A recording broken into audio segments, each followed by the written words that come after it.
Estou muito nervoso, misericórdia. Eu quero que venha um adolescente aqui na frente, tanto um menino quanto uma garota, corajoso ou corajosa, para dizer para que a gente veio aqui hoje. Uma pessoa. Vai, pode se voluntariar, senão eu não vou escolher. E ninguém quer vir? Vocês estão com vergonha? Agora vocês estão com vergonha, né? Vou ter que escolher? Então, vou pegar um mais tímido, então. Ou não. Vem, Miguel. Tu que é tímido bastante, tu que é muito tímido. Vem aqui falar. Vamos lá, fala aqui pra galera, vira lá pra eles. Fala, pra que a gente veio aqui hoje? Eu acho que a gente veio aqui na igreja para a gente entrar aqui e sair alimentado da palavra do Senhor. Amém. Glória a Deus. É exatamente isso, a resposta é essa. Nós viemos para cultuar a Deus, nós viemos para que Ele nos edificasse e que nós pudéssemos entregar para Ele o nosso melhor, amém? Então, que nós venhamos fazer isso, pode deixar aqui no Data Show já, Salmos capítulo 119, no versículo 9, por favor, que é o versículo tema dessa palavra, né? Grava isso, tenho quase certeza que o Edgar vai perguntar no final. Amém? Então, vamos orar para dar início. Pai querido e amado, em nome de Jesus, primeiramente eu quero te agradecer, ó Pai. Te agradecer porque o Senhor é bom conosco, te agradecer porque nós não somos dignos ou merecedores da Tua graça e nem da Tua misericórdia, mas ainda assim ela nos alcança e nos persegue todos os dias. Muito obrigado, Jesus. Obrigado porque o Senhor está conosco todos os dias. Obrigado, Espírito Santo de Deus, porque muitas vezes nós entristecemos o Teu coração e ainda assim o Senhor permanece conosco, nos dizendo o que fazer, como agir, o que falar. Então, que no nome de Jesus o Senhor possa me usar, ó Pai, que eu venha ser apenas um instrumento em Tuas mãos, para que o Espírito Santo de Deus fale ao Seu povo através de mim, ó Pai, no nome de Jesus, porque essa igreja, Senhor, as pessoas que estão aqui, ó Pai, não vieram por conta de mim, não vieram por conta da banda, não vieram por conta das amizades, mas elas vieram para engrandecer e adorar o Teu nome, único e exclusivamente. Então, que no nome de Jesus, o Espírito Santo de Deus venha ser livre nesse local, que Ele venha ser livre para poder ministrar sobre os corações, ministrar sobre cada vida que está aqui, ó Pai, no nome de Jesus. Porque eu, por mim, não tenho nada para oferecer para essas pessoas, mas o Espírito Santo de Deus que habita em mim tem muito. Então, que no nome de Jesus, o Teu Espírito Santo venha mover neste lugar, que o Teu sobrenatural venha agir nesse ambiente, ó Pai, porque do natural o homem pode oferecer, mas o sobrenatural só provém de Ti. Então, que no nome de Jesus, o Teu sobrenatural venha se estabelecer neste local, que o Teu sobrenatural venha tomar cada adolescente, e que não venha ser só mais um culto ou só mais uma ministração, mas que os adolescentes venham ser impactados por essa palavra, que os jovens que estão aqui também venham ser impactados e tomados por essa palavra, para que eles venham sair daqui de uma forma diferente das que eles entraram, Pai. No nome de Jesus, é isso que eu te peço e te agradeço desde já. Amém. Salmo 119, capítulo 9, diz: como pode um jovem se manter puro, obedecendo a tua palavra? Versículo 10. De todo o meu coração te busquei, não permitas que eu me desvie de teus mandamentos. 11, para terminar. Guardei tua palavra em meu coração, para não pecar contra ti. Então, no versículo 9, o salmista aqui escreve: como pode um jovem se manter puro? Como pode um adolescente se manter puro? E ele dá a própria resposta dessa pergunta, que é: guardando a tua palavra, obedecendo os teus mandamentos. Em João 14, capítulo 21, a Bíblia vai nos dizer que aqueles que amam a Deus obedecem os seus mandamentos. E eu não vou falar aqui para vocês o que é pecado, o que não é pecado. Eu acredito que todos vocês já sabem e reconhecem o que é pecado e o que não é, certo? Todo mundo aqui sabe o que é pecado? Pecado é tudo aquilo que desagrada o coração de Deus. Todo mundo sabe disso. Então eu não vou ficar frisando isso, porque não adianta eu ficar falando uma coisa que vocês já sabem. Então eu vou caminhar para outro rumo. Que rumo é esse? O tema do culto de hoje é qual? Santidade. Não, mais forte, vai, mais forte. Vamos lá. Qual que é o tema do culto de hoje? Santidade. Muito bem. Então, mas a santidade que eu vou falar hoje não é somente a santidade de não pecar. Claro que isso tem totalmente a ver com o tema, né? Santidade em si é uma vida de quem permanece santo. E o que é alguém santo? Alguém santo é alguém que não peca, entre aspas, né? O que vem na nossa mente, é uma pessoa que é perfeita, sendo que na verdade não. Porque nós, por sermos nós pecadores e humanos, nós não temos a possibilidade de nos auto-santificarmos. Mas quando nós buscamos a Deus, quando nós fazemos os nossos devocionais, quando nós jejuamos, quando nós estamos completamente devotos à sua palavra, Ele vem e Ele nos santifica. Porque a santificação não é algo que vem de nós, mas vem dEle, mas precisa de uma atitude nossa. E muitas vezes nós confundimos isso com a salvação. Porque a salvação é algo que nós achamos que nós chegamos, eu venho aqui no apelo, aceito a Jesus, e eu falo, pronto, agora eu estou salvo. Sendo que não é só isso. A salvação, como nós sabemos, ela é uma obra de Deus, que nos concede pela graça e pela sua misericórdia, mediante a nossa fé. Quando eu acredito, eu professo a fé de Deus. Quando o meu coração acredita e fala, Ele é Deus, Ele morreu por mim na cruz, eu tenho a certeza de que eu sou salvo. Mas não é só isso.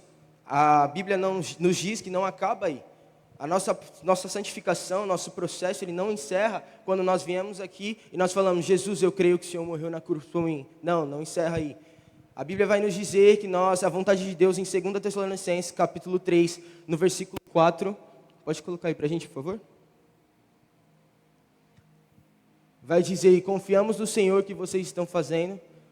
Não, 1 Tessalonicenses. Por favor. 3, 4. Quando orarmos, vocês... Quando estávamos com vocês, nós advertimos de que muitas aflições em breve viram que aconteceu, como bem sabem. E... Só um minuto.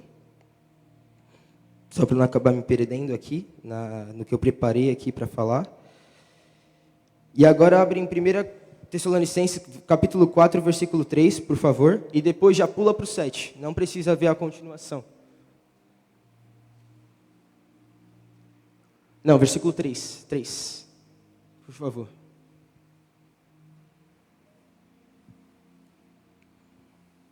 A vontade de Deus é que vocês vivam em santidade. Por isso, mantenham-se afastados de todo pecado sexual. Pode pular para o 7 já, que aí vai dar uma lista de pecados. Está falando aqui primeiro da prostituição, mas depois vai falar de outros pecados. E aqui no versículo 7 diz, pois Deus nos chamou para uma vida santa e não impura. Ou seja, quando nós aceitamos a Cristo como Senhor e Salvador das nossas vidas, quando nós decidimos que Ele é o Rei dos Reis em nossa vida, que Ele é supremo, que Ele existe a supremacia sobre nossa vida, então nós automaticamente temos uma missão. Que missão é essa? Viver em santidade. O que não é algo fácil. O que não é algo que é um mar de rosas, mas é necessário.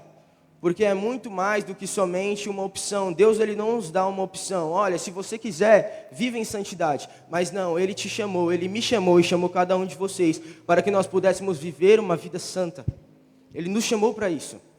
Nós fomos chamados para isso. A nossa vocação, o nosso chamado é o quê? Muita gente tem dúvida. Qual é o meu chamado? Eu fui chamado para o quê? O pastor Fábio Coelho, em uma dessas pregações, ele falou sobre isso. Vou desvendar aqui o mistério do chamado de vocês. O chamado de vocês é servir a Deus. O chamado de vocês é viver a vontade de Deus e viver isso em santificação. Esse é o chamado de cada um de vocês. Claro que muitos vão ser chamados para coisas específicas, mas no geral o nosso chamado é o quê? Servir a Deus, nada mais do que isso. E quando nós entendemos isso, que nosso chamado é viver em santidade, que nosso chamado é viver completamente devoto e entregue à vontade de Deus, nós temos a certeza de que Ele está conosco nisso, porque a Bíblia diz que a santificação, nossa santificação não é uma vontade somente nossa, mas é uma vontade de Deus. Abre de novo em 1 Tessalonicenses, capítulo 4, versículo 3, por favor. Vamos ler todo mundo junto esse versículo? Vamos lá, vou contar até 3, vocês leem, tá bom? 1, 2, 3. Perfeito, até aí só. A vontade de Deus é que vocês vivam em santidade. É uma vontade só nossa? É uma vontade de Deus. A vontade dEle, o plano dEle era que nós viéssemos a existir, conhecêssemos a Ele e permanecêssemos conhecendo. A Bíblia vai dizer em Joel que nós devemos conhecer e prosseguir conhecendo o Senhor. E é isso que a Bíblia vai confirmar. Paulo, quando ele escreve a carta aos Tessalônicos, ele vai confirmar dizendo que a vontade de Deus é que nós venhamos viver em santidade.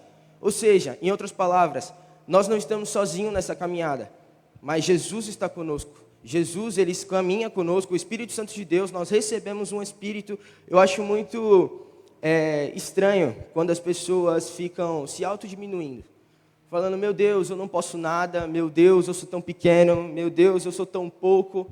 quando na verdade Ele nos entregou o seu próprio Espírito para que nós pudéssemos fazer obra maior do que as deles aqui na terra. Então nós temos dentro de nós uma autoridade que Ele derramou sobre nós, mas não é a autoridade que está sob nosso nome, mas sob o nome de Jesus. Então quando nós entendemos a autoridade que nós temos, nós não precisamos ter medo. Quando você está na sua escola, você não precisa ter medo de falar de Jesus, você não precisa ter medo, não precisa ter o receio de falar o que as pessoas vão pensar de mim, porque chegar aqui dentro e a gente levantar as mãos e falar, Jesus, o Senhor é lindo, é muito fácil. Mas quando a gente chega lá fora, é completamente diferente. Nós sabemos disso. Não precisa entrar em detalhes, porque todo mundo vive isso. Todos vocês, seja na faculdade, seja no trabalho, seja na escola, é algo que nós vivenciamos. Quando nós entendemos que Jesus está conosco, é completamente diferente. Eu vou contar uma experiência minha, só um minuto.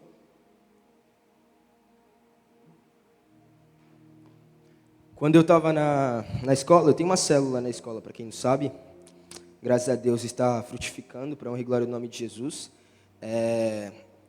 E sempre quando a gente vai se reunir, é engraçado, porque a nossa célula antes acontecia, na minha escola tem 2 pátios. Tem o pátio 1 e o pátio 2, né? Então, no segundo pátio era onde a gente fazia no início do ano. E a gente, ficava mais confortável. Por quê? Porque não passava tanta gente, não tinha tanta gente olhando, mas a minha escola está passando por um processo de reforma. Então, está desde o início do ano reformando e chegou a parte de reformar o pátio 2. E a gente falou, agora a gente vai ter que fazer aonde, que não sou só eu líder, tem eu e mais 2 meninas, a Bruna e a Maria Eduarda, que são líderes junto comigo. E elas falaram que não dava para parar, óbvio, a gente concordou nisso, falou, não pode parar. Então, o que a gente faz? A gente tentou arrumar uma sala, a gente falou com a coordenação, eles falaram, olha, não tem sala para vocês, e se a gente liberar para vocês a sala, as salas em gerais, nós vamos ter que liberar as salas para as outras pessoas que querem ficar na sala durante o intervalo. Então, não vai poder fazer na sala. E a gente falou, tá bom. Então, vamos fazer aonde? No pátio 1. Só que o pátio 1, levando em consideração que o segundo pátio já estava sendo reformado, então no pátio 1 tinha muita gente. E na primeira vez que a gente fez, foi até eu que dei a palavra, inclusive, quando eu estava dando a palavra, foi engraçado. Engraçado porque as pessoas estavam toda hora dispersas, olhando para um lado, olhando para o outro, vendo quem é que estava vendo, meu Deus, estão me vendo aqui, não sei o quê, não com vergonha de Cristo, porque eu falo para eles que é fácil trabalhar com aquela galera da célula da escola, porque só vai para aquele momento quem tem um alicerce em Cristo, porque tem muitos cristãos que têm vergonha, isso é verdade, tem muitos cristãos que têm vergonha de professar Jesus na escola, tem muitos cristãos que têm vergonha de professar o nome de Cristo na faculdade, e aquelas pessoas que estão lá comigo, é fácil trabalhar com elas, porque elas professam uma fé que não tem vergonha, que não se intimida, mas ao mesmo tempo são humanas. E elas ficaram constrangidas, porque tinha muita gente em volta. E eu falei, cara, no pátio 1, a galera muito cheia, muita gente em volta. Falei, não vai vir ninguém, vai vir 5, 6 pessoas. Normalmente a gente costuma ter 15, 20 pessoas na célula, né? E eu falei, mano, vai acabar vindo 5 pessoas, 6 pessoas. Muito pelo contrário, foi a célula que mais encheu. Teve 48 pessoas, eu acho, quase 50 pessoas na célula na minha escola, o que é muita gente para uma célula, numa roda só, é muita gente, tive que ficar gritando para a galera me escutar. E a gente provou disso, porque muitas vezes nós estamos desanimados, porque nós não acreditamos que Jesus está conosco no trabalho que nós estamos. Mas nessa experiência que eu tive, eu pude provar que Jesus estava comigo. Por quê? Porque quando nós pensamos que está tudo indo para a ladeira abaixo, na verdade, Jesus ele nos mostra que nós estamos andando no caminho certo. Mas esse caminho certo é o caminho que nos faz renunciar às nossas vontades. Esse caminho certo é o caminho que nos faz renunciar aos nossos prazeres. Esse caminho certo é o caminho que nos faz deixar de viver aquilo que nós queremos para viver aquilo que Cristo quer para nós. Vamos abrir em 2 Timóteo, capítulo 3, no versículo 1, e vamos ler até o 4. Eu estou falando tudo fora de ordem já. Saiba que nos últimos dias haverá tempos muito difíceis, porque as pessoas só amarão a si mesmas e ao dinheiro. Serão arrogantes, orgulhosas, zombarão de Deus, desobedecerão a seus pais e serão ingratas e profanas. Não terão afeição nem perdoarão, caluniarão outros e não terão autocontrole. Serão cruéis e odiarão o que é bom. Trairão os amigos, serão imprudentes e cheias de si, e amarão os prazeres em vez de amar a Deus. Em outras versões diz, amarão mais os prazeres, serão mais amigos dos prazeres do que amigos de Deus, né? Na Almeida, que é o que eu costumo ler. E esse termo que a Bíblia usa, que Paulo escreve a carta de Timóteo, ele é um termo muito subjetivo, porque nos leva a pensar. Mais amigos dos prazeres do que amigos de Deus. Consegue colocar aí, na versão Almeida, revista e atualizada? Isso. Traidores, inconsequentes e orgulhosos, mais amigos dos prazeres do que amigos de Deus. É um termo que nos faz repensar. Porque quando ele fala mais amigos dos prazeres do que amigos de Deus, nós remetemos a Colossenses capítulo 2, não precisa abrir, Colossenses capítulo 2, que diz que antes de nós conhecermos a Deus, nós éramos inimigos de Deus. Então, a partir do momento que nós passamos a conhecer a Deus, em outras palavras, que nós aceitamos a Jesus como Senhor e Salvador na nossa vida, nós automaticamente deixamos de ser inimigos e passamos a ser amigos de Deus. Então, quando esse versículo de 2 Timóteo, pode deixar aberto, 2 Timóteo capítulo 3, versículo 4, diz que nós somos mais amigos, que nos últimos tempos haverão pessoas que serão mais amigos dos prazeres do que amigos de Deus, está falando de nós. Nós que já conhecemos a Cristo, nós que já entregamos a nossa vida a Ele, nós que já em algum momento tivemos uma comunhão com o Espírito Santo de Deus, é sobre esses que Paulo está escrevendo. Então, como assim mais amigos dos prazeres do que amigos de Deus? Em outras palavras, mais amigos das próprias vontades do que das vontades de Deus. Mais prazeroso viver de qualquer maneira do que viver em santidade. O que nós precisamos entender é que para viver em santidade e sentir prazer nisso, nós precisamos sentir o prazer naquilo que Deus sente prazer. A Bíblia vai dizer em Romanos capítulo 12, versículo 2, pode abrir para a gente também, por favor? Para a gente ler, para acompanhar. Estou falando muito rápido, pessoal? Não? Está dando para entender? E não vos amoldeis ao esquema deste mundo, mas sede transformados pela renovação da vossa mente, para experimentarem qual seja a boa, perfeita e agradável vontade de Deus. Vocês já conhecem esse versículo, mas eu acho muito engraçado que a Bíblia diz que é a boa, perfeita e agradável vontade de quem? Mais uma vez, a Bíblia diz que é a boa, perfeita e agradável vontade de quem? Da vontade de Deus. Então, ela não diz que é a boa, perfeita e agradável vontade nossa. O bom, perfeito e agradável vontade do Renan, dos meus pais, do Edgar e da Vanessa, do Vitinho. Não, ela diz que a boa, perfeita e agradável vontade de Deus. Quando nós entendemos isso, nós precisamos entender que muitas vezes essa boa, perfeita e agradável vontade nem sempre vai estar interligada com a nossa. E como sentir prazer nessa boa, perfeita e agradável vontade de Deus? Quando nós entendemos, primeiramente, que os planos dele são muito melhores e maiores do que os nossos, e quando nós amamos a Ele de tal maneira que a vontade dEle não é somente dEle, mas passa a ser nossa.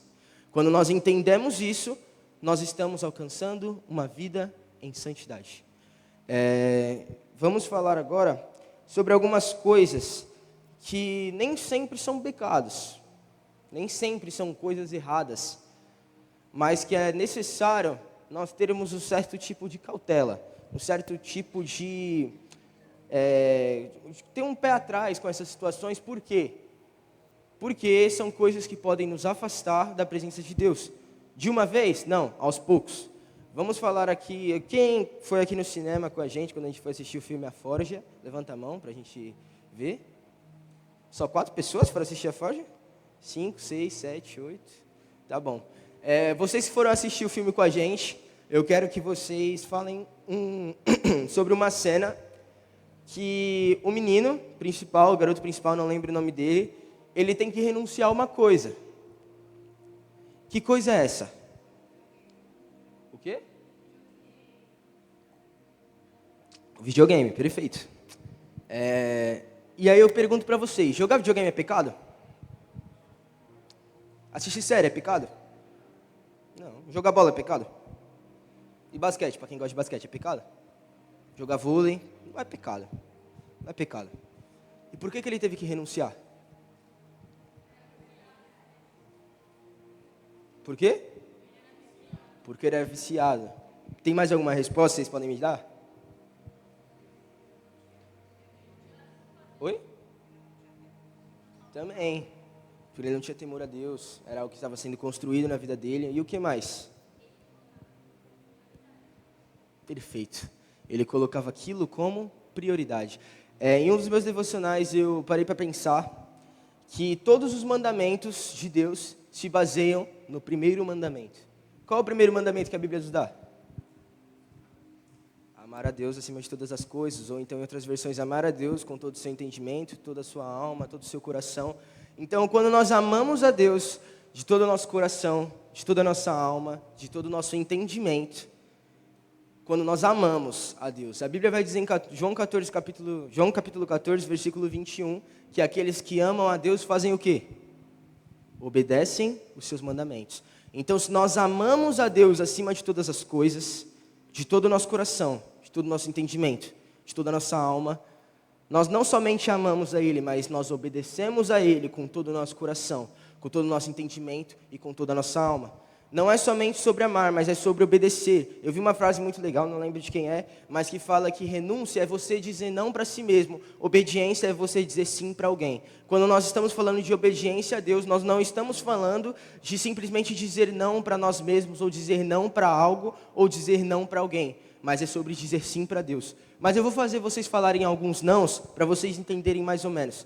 Vamos falar em uma das pregações, assim, do Douglas Gonçalves. Vocês conhecem Douglas Gonçalves? Já ouviram falar? Do Dizascope?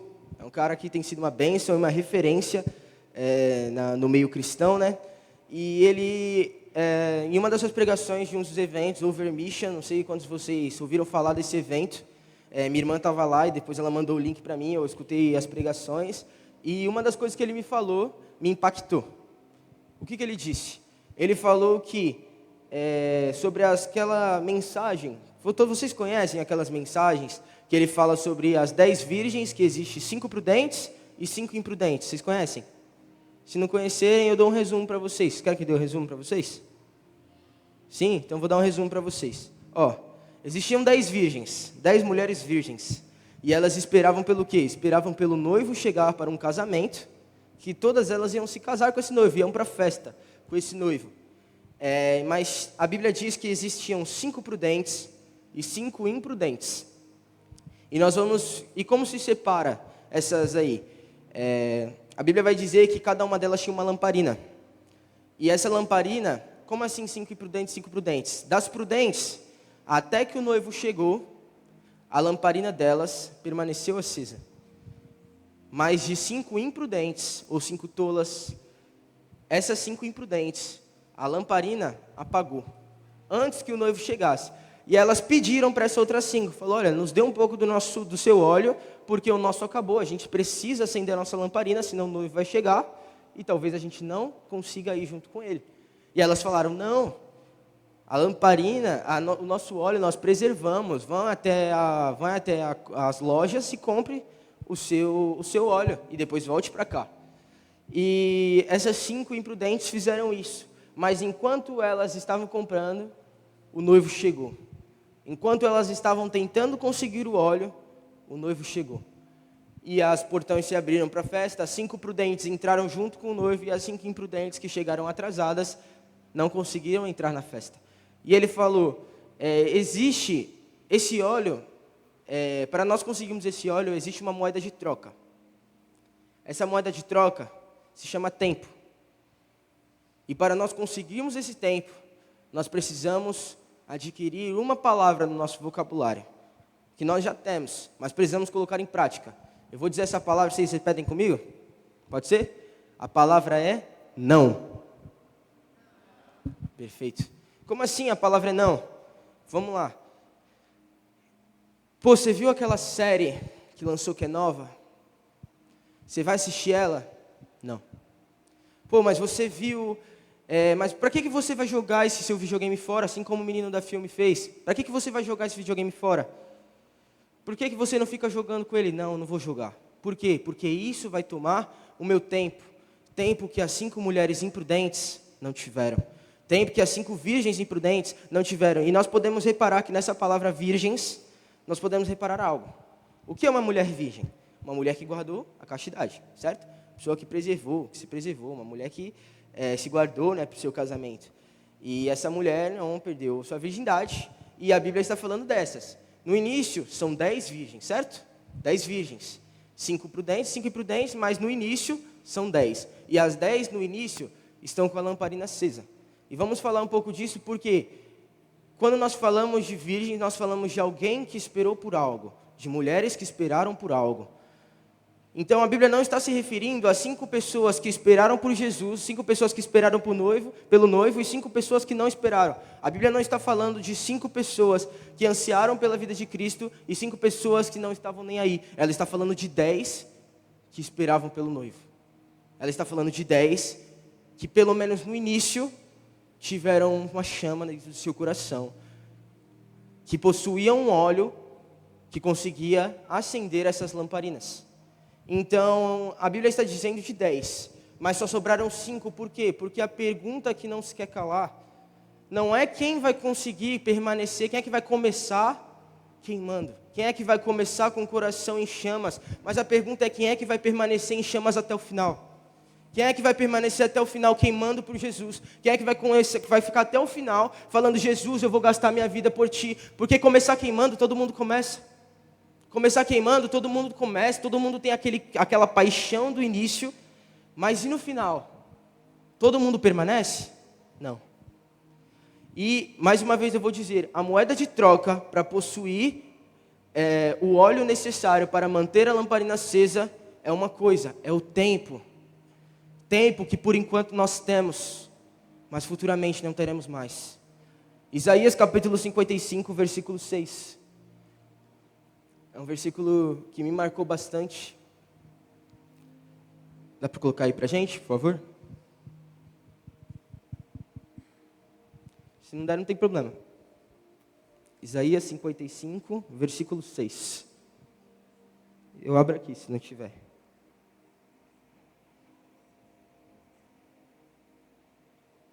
Conseguiu? Procurem a ajuda de Deus enquanto podem achá-lo.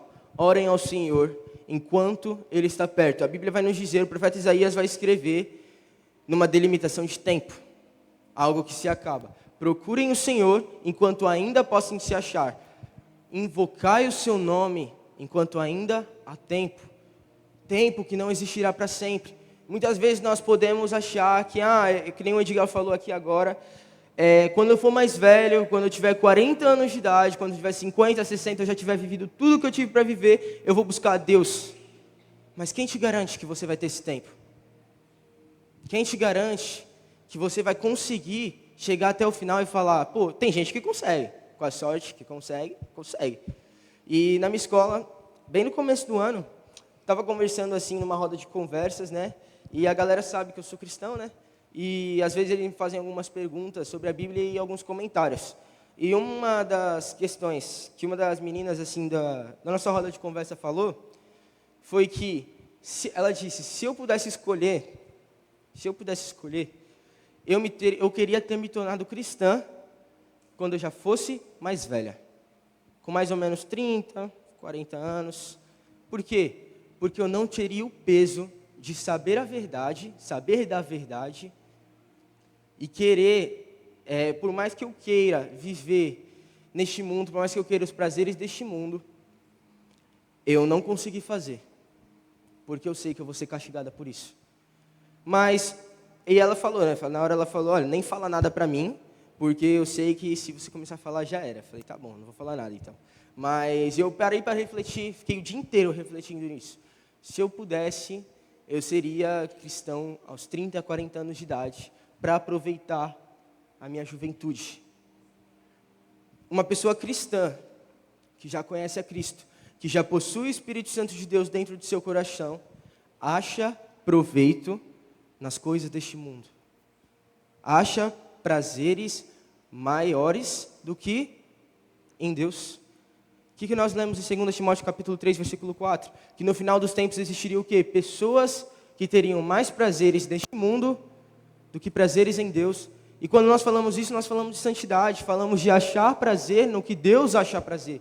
Nós não estamos falando meramente do que nós achamos, mas daquilo que está escrito. E como eu faço, Renan? A pergunta é, como eu faço? Que eu falei até agora, uns erros da nossa geração, que tem sido achar prazeres nas coisas deste mundo, tem sido buscar mais as coisas deste mundo do que as coisas de Deus. Então, mas como eu faço para eu poder conseguir acessar essas coisas do reino. Colossenses capítulo 3, versículo 5. Vamos ler só a parte A. Consegue abrir aí pra gente? Portanto, eliminai vossas inclinações carnais. Só até aí. Em outras versões, diz, portanto, fazei, pois, morrer a vossa natureza terrena. Então, a Bíblia não vai dizer que quando Cristo morreu na cruz, Ele levou sobre si os nossos desejos. A Bíblia não vai dizer que quando Jesus morreu, Ele levou sobre si as nossas vontades carnais. A Bíblia não vai dizer que quando Jesus morreu na cruz, Ele levou sobre si aquilo que podia nos afastar dele. Não, mas ela diz, fazeis morrer a vossa natureza terrena. É algo que, com certeza, Jesus está conosco, mas depende de uma decisão nossa. Depende de um hoje nosso. Nós falamos, não, a partir de agora, não dá para continuar assim. Porque haverá um dia em que não teremos tempo para buscar. Isaías escreveu e foi sábio em suas palavras quando disse, buscai o Senhor enquanto ainda há tempo, porque haverá um dia que não haverá mais tempo para buscar. Haverá um dia onde as pessoas desaparecerão. Haverá um dia onde Jesus, os sinais serão claros. E quando chegar esse dia, não haverá mais tempo para nada. E quem viveu em santidade, quem escolheu Jesus, escolheu. E quem não escolheu, a gente sabe, né? Então, eu vou falar agora sobre um podcast que eu vi, que eu achei muito legal. Do Dizescope também, que tem o Douglas Gonçalves e o Ângelo Basso nesse podcast. O Douglas está entrevistando o Ângelo Basso, e o Ângelo Basso, não sei quantos de vocês conhecem, mas ele é um cara que conhece muito de Bíblia, muito. Tem uns tropeços outros, tipo assim, questão de, às vezes, umas teologias diferentes, digamos assim, mas ainda assim é um cara que entende muito de Bíblia. E ele falou, e o Douglas fez uma pergunta para ele, que sempre nos podcasts, as pessoas que estão assistindo fazem perguntas, né, para que quem está sendo entrevistado responda. E a galera aproveitou que quem estava sendo entrevistado era o Ângelo Basso e começou a fazer várias perguntas. E uma das perguntas feitas foi, que eu acho que muitos de nós já escutamos. Quantos aqui escutaram que a guerra de Israel tem a ver com o fim dos tempos? Quantos aqui escutaram? Falaram, Jesus está voltando, Israel está em guerra. Jesus está voltando porque Israel está tomando bomba. Jesus está voltando. Quantos aqui escutaram isso? Acredito todo mundo, né? Todo mundo escutou isso. Eu mesmo fui um dos que escutei. É mentira? Não sei. É verdade? Não sei. Acredito eu que seja verdade. Mas ele falou sobre algo. Ele falou que nós temos nos preocupado muito em querer adivinhar quando Jesus está voltando.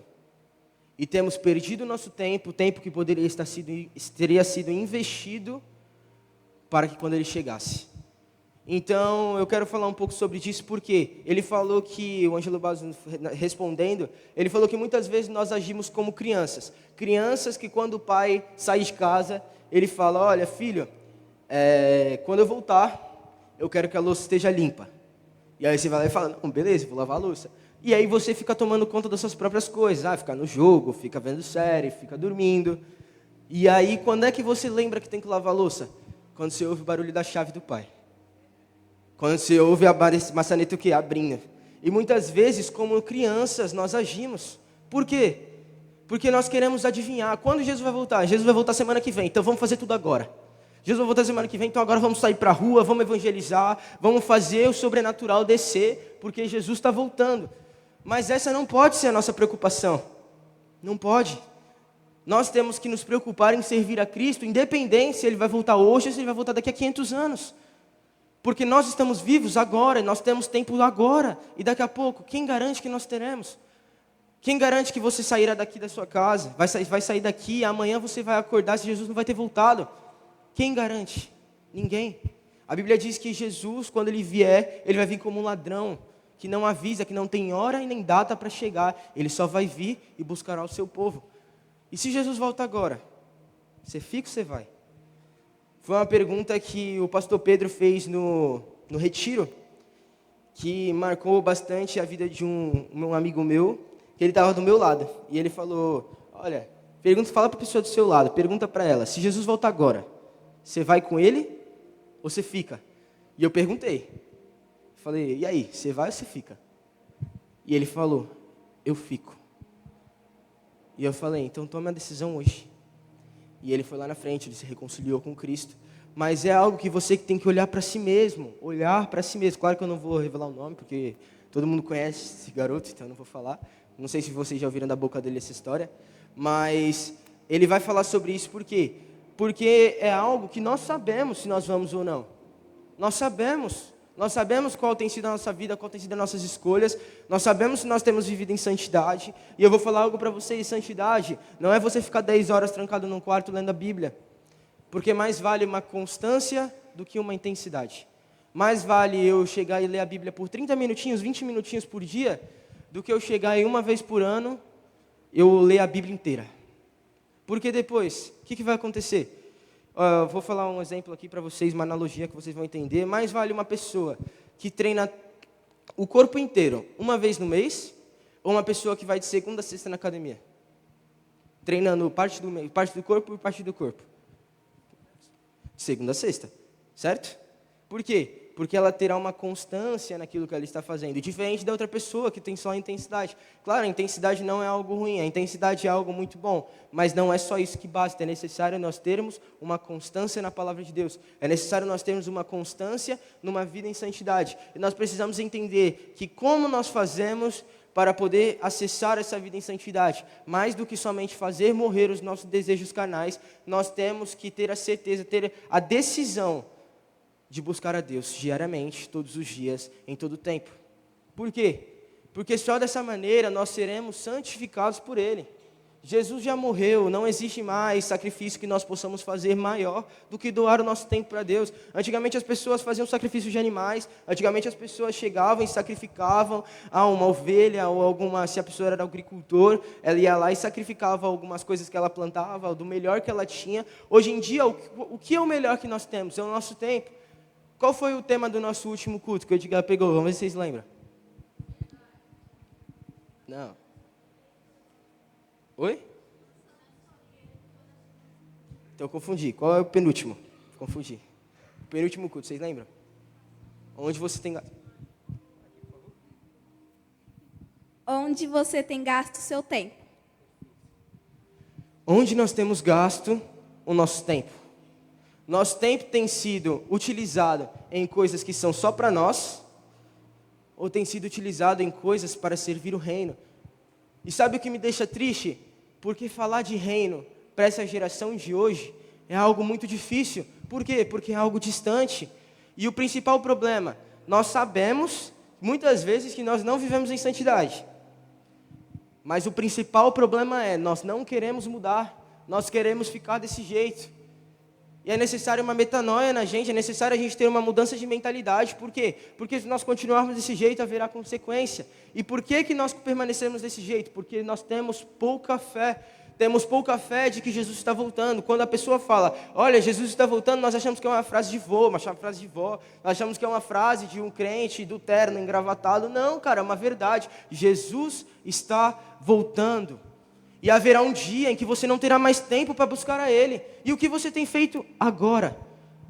Você tem se preocupado com a sua própria fama? Cara, daqui a pouco, aquele cara estranho, aquele cara diferente da sua escola que falava de Jesus, que todo mundo zombava. A Bíblia diz que no final dos tempos, as pessoas zombariam o nome de Deus.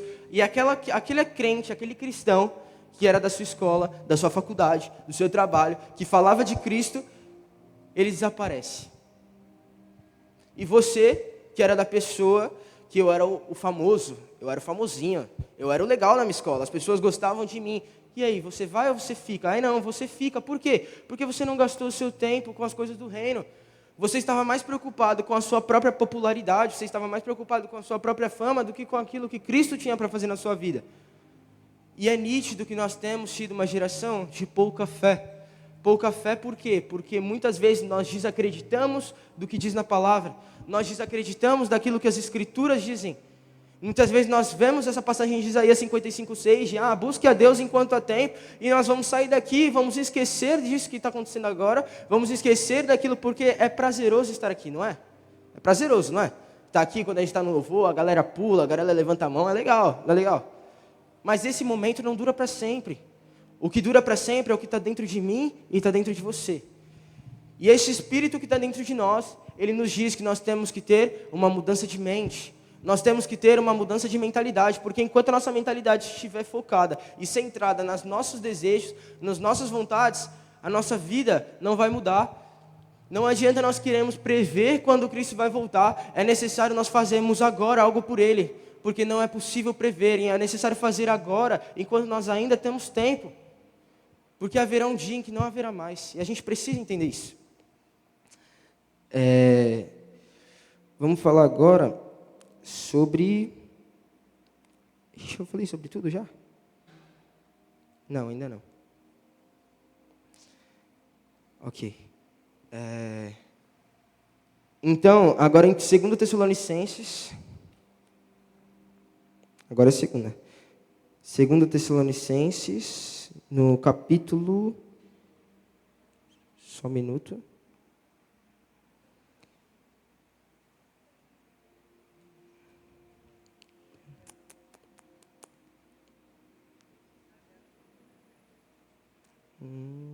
Segundo Tessalonicenses, capítulo 3, do versículo 7 ao versículo 9. Renan, você está exagerando muito. Você está falando que eu tenho que jogar meu videogame fora. Você está falando que eu tenho que parar de ver série. Não estou falando isso.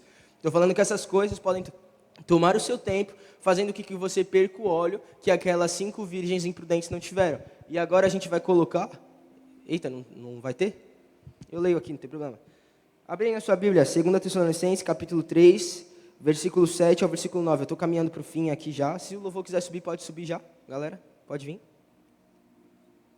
Não vou me estender muito, porque se eu ficar repetindo a mesma coisa, não vai mudar em nada. Fiquei muito feliz quando a Vanessa falou que eu estou pregando agora porque adolescentes do nosso ministério, quando ela perguntou, quem é que pode pregar no nosso próximo culto? E vocês falaram o meu nome. Alguns de vocês, né? E eu fiquei muito feliz, porque mais do que somente uma palavra, mais do que somente a semente, é importante o solo onde ela está caindo. Então eu fiquei muito contente com isso, porque eu sei que existem solos aqui onde não estamos plantando sementes em vão, mas existem solos onde as sementes estão sendo lançadas e eu creio que elas vão frutificar para a honra e glória do nome de Jesus. Amém? Então vamos ler. Eu estou lendo na versão RC69, tá bom? Porque vós mesmos sabeis como convém imitar-nos, pois que não nos ouvemos desordenadamente entre vós, nem de graça comemos o pão de homem algum, mas com trabalho e fadiga, trabalhando dia e noite, para não sermos pesados a nenhum de vós, não porque não tivéssemos autoridade, mas para vos dar em nós mesmos exemplo para nos imitardes. O que Paulo está escrevendo? Vou contextualizar para vocês. A Bíblia vai dizer que Paulo, enquanto ele estava pregando sobre as cidades, pregando, abrindo igrejas, ele falou, olha, em momento algum eu pedi para vocês comida, pedi vestimenta, pedi roupa, pedi alguma coisa, não. Mas dia e noite eu trabalhei para que eu conseguisse. Agora eu pergunto para vocês, Paulo, o cara que estava sendo a voz de Deus, o profeta de Deus, a palavra profeta, ela quer dizer a voz de Deus na terra. Então, o cara que estava sendo a voz de Deus na terra sobre aquela geração, não podia pedir um pão para alguém? Fala, cara, eu estou com fome, eu preguei durante 10 horas seguidas, você pode me arrumar alguma coisa para comer? Ele podia? Podia, não podia? Então, por quê? Ele era aquela pessoa que estava servindo aquele povo. Ele não estava fazendo qualquer coisa, ele estava servindo aquele lugar. E aí ele fala, olha, eu tinha autoridade para que eu pedisse pão, para que eu pedisse algo para comer, algo para beber, algo para vestir. Eu tinha autoridade para fazer isso com vocês. Mas por que eu não fiz? Para que eu não fosse pesado para nenhum de vocês e para dar-lhes o exemplo e vocês imitarem a mim. Coisa que não tinha necessidade, coisa que não era uma obrigação, coisa que não era alguma coisa que nós vemos e nós falamos, nossa, ele precisava ter feito isso. Não precisava. Mas ele fez por quê? Porque ele queria dar o exemplo para as pessoas que estavam ali naquele lugar. Ele queria fazer isso. E para isso ele precisava renunciar coisas que ele não precisava. Para isso ele precisava renunciar coisas que não eram pecado. Para isso ele precisava renunciar coisas que muitas vezes não era algo que em si era algo certeiro, que falava, cara, isso é pecado, isso tem nome, isso te afasta de Deus. Não, ele não precisava disso. Não precisava, mas ele fez. Fez por entender que até mesmo aquilo que não é pecado, até mesmo aquilo que não é errado, muitas vezes pode fazer com que você e aqueles que estão te observando desanimem por atitude sua. Cara, Jesus ele não nos chamou para nós sermos coadjuvantes, mas ele nos chamou para sermos protagonistas. Ele nos chamou para que nós viéssemos ser exemplo e principalmente que nós viéssemos beber da fonte e dessa fonte que nós bebermos, que nós dessemos para os outros que beber, para aqueles que estão sedentos, para aqueles que estão famintos, mas que primeiro nós fôssemos os primeiros a beber dessa fonte para poder dar para aqueles que precisam. Ele nos chamou para isso. A Bíblia vai nos dizer, Spurgeon fala uma frase muito legal, que ele fala que o evangelho é simples. O evangelho é o mendigo falar para o outro que achou o pão. É simples. Porque imagina só, você chegar, você ter uma notícia tão boa. Alguém falou isso, eu não lembro quem foi, não sei se foi aqui, se foi alguma coisa que eu assisti. Mas falou, imagina só, você ser uma pessoa que está no jantar com a sua família. E tem outra casa que também está no jantar com pessoas que vocês gostam. Então, na casa que você está, tem as pessoas da sua família. E nas outras casas, tem pessoas que estão jantando com os amigos que você gosta, pessoas que são importantes para você. Então, você olha para essas pessoas, mas você sabe, de alguma maneira você sabe, que nessa mesma noite, haveria um ladrão que chegaria na casa, roubaria com a intenção de matar. O que vocês fariam? Vocês ficariam quietos? Não. A primeira coisa que a gente vai fazer... estou desesperado, meu Deus. E vai chamar todo mundo, e vai falar, meu Deus, fazer live ao vivo no Instagram, e vai fazer vídeo no TikTok, vai fazer vídeo no YouTube, vai fazer vídeo de tudo que é jeito, ligar para todo mundo, fazer uma ligação de 60 pessoas na mesma chamada. Por quê? Porque você tem o quê? A informação. Que informação é essa? De que haveria um ladrão, que ele roubaria com a intenção de matar. Haveria um ladrão que ele iria na sua casa, roubaria, mataria, faria coisas erradas ali com a sua família e com seus amigos. Por que nós não fazemos isso com o Evangelho? Sabemos que haverá um dia em que tudo irá se acabar, em que tudo irá se corromper, em que Satanás ele virá e a terra se tornará, e Jesus nos levará para que depois ele volte e crie a Nova Jerusalém, mas até que isso aconteça, nós sabemos que haverá um dia em que pessoas estão sendo condenadas. Cara, parece ser errado falar algo desse tipo, mas nós que conhecemos a verdade sabemos disso. Nós vamos no enterro de uma pessoa que nunca conheceu a Cristo, e as pessoas falam o quê? Que Deus te guarde, que Deus esteja com essa pessoa. E é triste, por quê? Por que é triste? Porque nós sabemos que aquela pessoa nunca conheceu a Cristo. E é mais triste ainda, porque nós sabemos da verdade e não falamos para aquela pessoa. É mais triste ainda. Além de ser triste, nós sabemos o destino daquela pessoa, porque ela, por si só, não conheceu a Cristo. Nós que já conhecíamos, não falamos nada. A Bíblia vai dizer que as pessoas que nós conhecemos, que nós tivemos a oportunidade de pregar, de falar do Evangelho, que forem para o inferno, que morrerem sem conhecer a Cristo, e nós tivemos a oportunidade de pregar para essas pessoas, o sangue dessas pessoas estará nas nossas mãos. Por quê? Nossa, Renan, que pesado. É pesado, mas é a realidade. É a realidade, o céu existe, o inferno existe, a morte existe, e haverá um destino para todos nós, seja lá qual for, haverá um destino, seja lá se você vai para o inferno ou se vai para o céu. E nós que já temos isso, nós precisamos tomar um posicionamento. Nós precisamos tomar um posicionamento hoje. Para quê? Para que as pessoas lá de fora conheçam ao Cristo que nós uma vez conhecemos. Não pense que é algo impossível, não pense, nossa, essa pessoa nunca vai conhecer a Jesus, essa pessoa, meu Deus do céu, é o próprio perturbado, é o próprio Satanás encorpado na vida dessa pessoa. Quem nunca pensou isso, né? Então, tipo assim, mas até mesmo dessa pessoa, Jesus pode restaurar, até mesmo dessa pessoa, Jesus ele pode vir transformar o contexto da vida daquela pessoa, da família, dos amigos, e o testemunho de vida dela alcançará outros. É para isso que nós fomos chamados. Nós fomos chamados primeiramente para a santificação, e para ajudar com que os outros se santifiquem. Não é errado você querer se tornar uma referência. Não é errado.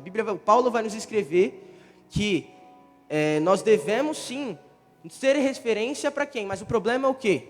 Qual o grande problema? A supremacia do problema. Nós queremos ser referência para quem já conhece a Jesus. Nós queremos o que? Título, queremos patamar. Eu quero ser um líder, eu quero ser um pastor, eu quero ser o pastor presidente. Errado é isso, nós temos essa intenção no nosso coração. Eu quero ser referência para quem já conhece a Cristo. Por que você não vai lá fora e seja referência para quem está lá fora? Por que você não mostra um estilo de vida em que as pessoas queiram ter? Essa é a nossa missão.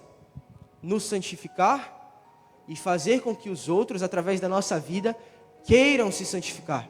Essa é a nossa missão. Amém? Vamos colocar de pé.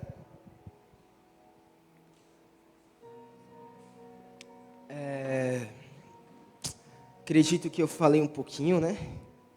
Um pouquinho demais. Mas o Espírito Santo de Deus foi livre nesse local. Amém? E eu acredito que eu não estava falando de qualquer coisa, mas eu estava falando da palavra dele. Você pode discordar de mim, mas não da Bíblia. Então, eu queria...